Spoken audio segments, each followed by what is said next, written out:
All right, today we are diving deep into a mission that kicks off with a simple airport pickup and then just completely spirals into a full-blown global crisis.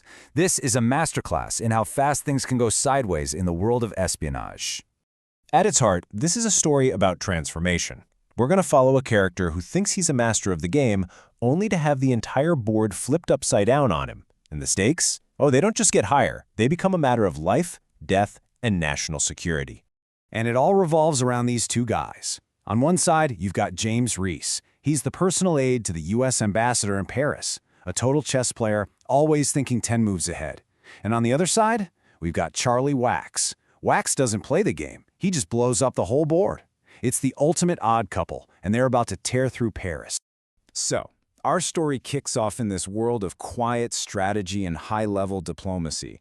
Reese is amazing at his job, juggling schedules, navigating political drama, but what he's secretly dreaming of is becoming a field agent, a man of action.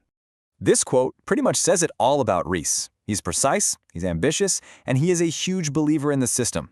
He's just waiting for his big break, right? A chance to prove he's more than just a guy who plans seating charts. Little does he know, that break is about to come barreling towards him in the form of a human hurricane. And this is it, the moment his entire life changes. His boss gives him what sounds like a simple task, framing it as his big shot. All he has to do is go pick up his new partner, this Charlie Wax guy from the airport, and drive him around. His first taste of real special ops. Sounds easy, right? Yeah, wrong. The mission goes off the rails almost instantly. Wax causes this huge, profanity-filled international incident over a few cans of energy drinks, only to reveal they're actually a super clever way to smuggle his favorite handgun, Mrs. Jones, past customs. This one move tells you everything about Wax's philosophy. Create chaos to hide what you're really doing. And Reese, our ultimate planner, is immediately thrown into a world he cannot possibly control. So with a very, very reluctant Reese at the wheel, Wax starts his rampage across Paris. But the mission objectives? They seem totally scattered and chaotic. It's just this whirlwind of violence and confusion, and Reese is basically just trying to hang on for dear life. Wax drags Reese through one violent mess after another. First, there's a shootout in a Chinese restaurant that somehow leaves them with a vase full of cocaine. Next, they use that very same cocaine to get into a fortified apartment building run by a local gang. The official story is that they're avenging the death of some bigwig's niece. But for Reese, none of it is adding up. Reese is barely holding it together at this point. He's convinced this is just some personal, off-the-books vendetta for Wax. He's suddenly an accomplice, lugging around a vase of cocaine for a mission that feels more like a personal crusade than a matter of national security. But is that what's really happening here? And here is our first major reveal. After forcing Reese to do a line of coke to keep his cover, Wax finally lays out the truth. The drugs were never the target. They're the currency. See, a Pakistani terror cell is using drug money to fund their operations in Paris, and they are planning a massive attack. Every shootout, every raid, it was all just a step to get closer to the real enemy. Just as Reese finally starts to wrap his head around the true mission, the ground completely vanishes beneath his feet. He's about to find out that the threat isn't just out on the streets of Paris. It's been living in his home and sleeping in his bed.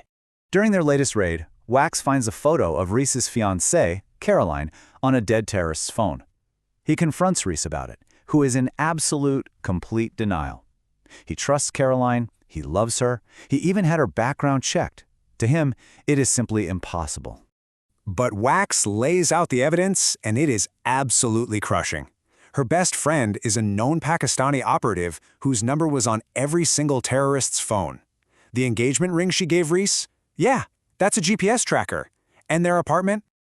Wax finds 17 microphones hidden in their apartment, planted by the woman Reese had just asked to marry him. His whole life, his personal safe space, was nothing but a listening post for the enemy.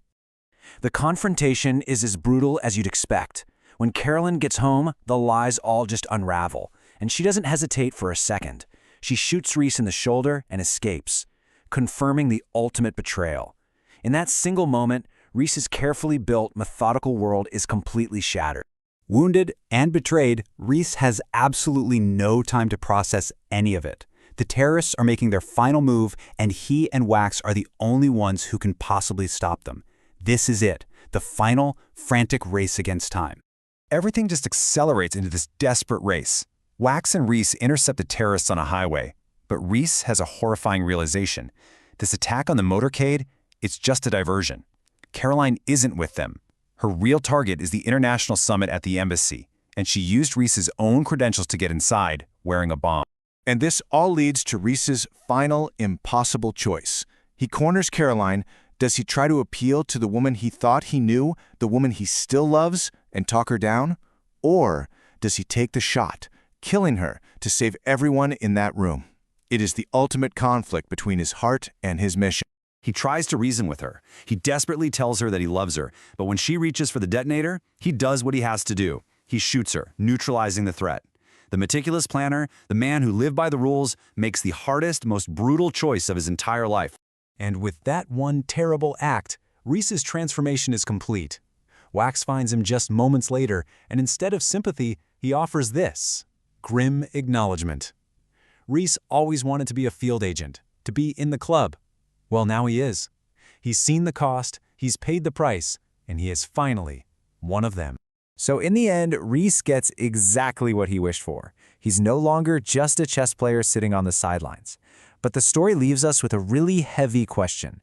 To become the person capable of making these impossible, world-saving choices, what parts of your own humanity do you have to kill first?